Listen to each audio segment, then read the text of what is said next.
चंबल नदी मध्य और उत्तरी भारत में यमुना नदी की एक सहायक नदी है और इस प्रकार यह गंगा की जल निकासी प्रणाली का हिस्सा बनती है।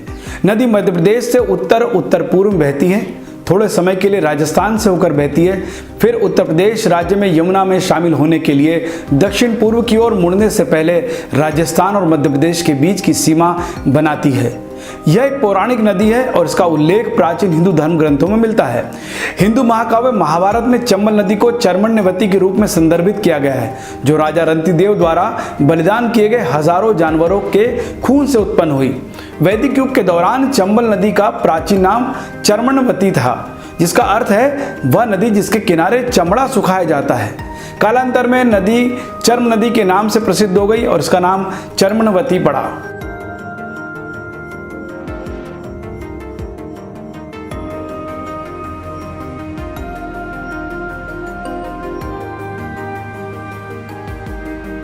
एक 1024 किलोमीटर लंबी चंबल नदी मध्य प्रदेश राज्य के इंदौर जिले में मऊ से 67.5 किलोमीटर दक्षिण पश्चिम में लगभग 834 मीटर की ऊंचाई पर मांडव के पास विंध्य की उत्तरी ढलान पर जानापाव पहाड़ी में भतकला जलप्रपात से निकलती है।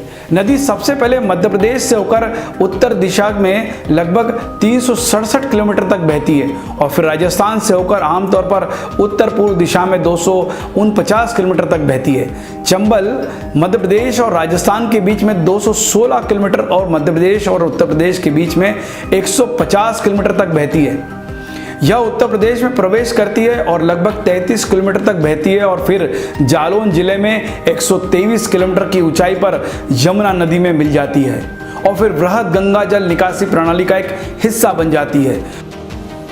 अपने उद्गम से लेकर यमुना के साथ इसके संगम तक चंबल में लगभग 747.25 मीटर की गिरावट है। चंबल एक वर्षा आधारित जलग्रहण क्षेत्र है जिसका यमुना के साथ संगम कुल जल निकासी क्षेत्र में 1,44,591 वर्ग किलोमीटर है।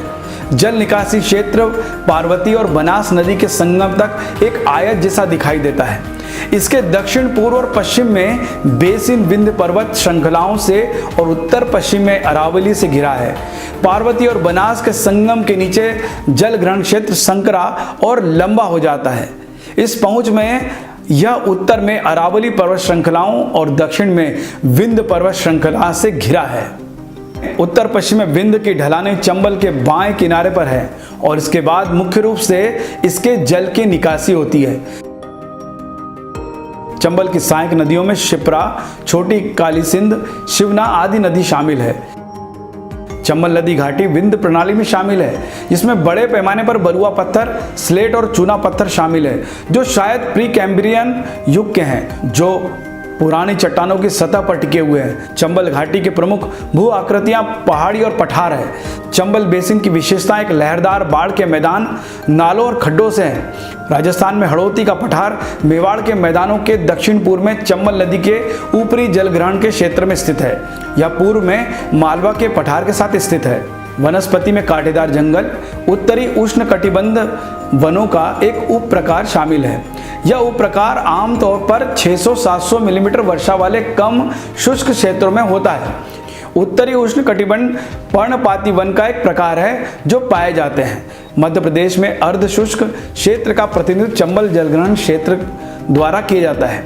1000 से अधिक फूल वाले पौधे पाए गए हैं और इस क्षेत्र में आमतौर पर पाए जाने वाले कांटेदार झाड़ियां या छोटे पेड़ शामिल है। राष्ट्रीय चंबल अभयारण्य धौलपुर में स्थित है। यह राजस्थान में जवाहर सागर बांध और उत्तर प्रदेश में चंबल यमुना संगम के बीच चंबल द्वारा वर्णित बड़े चाप से बना है।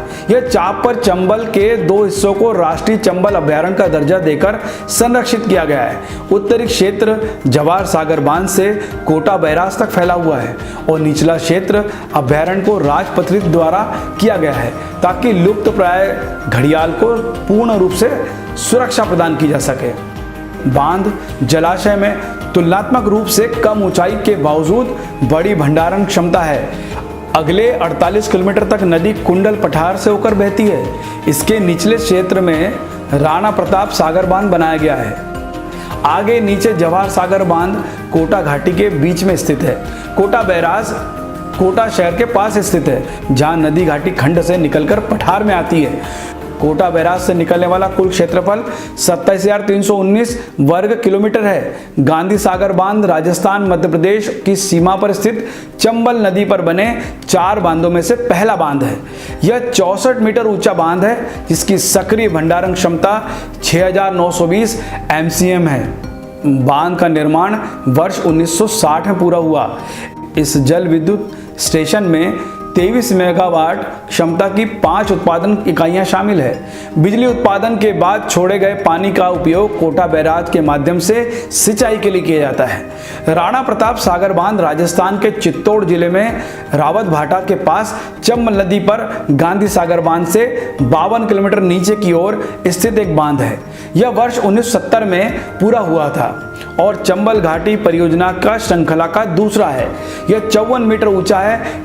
जवार सागर बांध चंबल घाटी परियोजना की श्रृंखला में तीसरा बांध है, जो कोटा शहर से 29 किलोमीटर ऊपर और राणा प्रताप सागर बांध से 26 किलोमीटर नीचे की ओर स्थित है।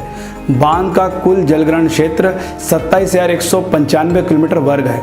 राणा प्रताप सागर बांध के नीचे मुक्त जलाशय क्षेत्र 2,331 किलोमीटर है। कोटा बैराज चंबल घाटी परियोजना की श्रृंखला में चौथा है, जो राजस्थान और कोटा शहर में लगभग 0.8 किलोमीटर के ऊपर स्थित है। गांधी सागर बांध, राणा प्रताप सागर बांध और जवाहर सागर बांधों में छोड़े गए पानी को कोटा बैराज द्वारा नदी के बाएं और दाएं किनारों पर नहरों के द्वारा राजस्थान और मध्य प्रदेश में सिंचाई के लिए मोड़ा जाता है। इस बांध का काम 1960 में पूरा हुआ। कोटा बैराज का कुल जलग्रहण क्षेत्र 27,332 किलोमीटर वर्ग है।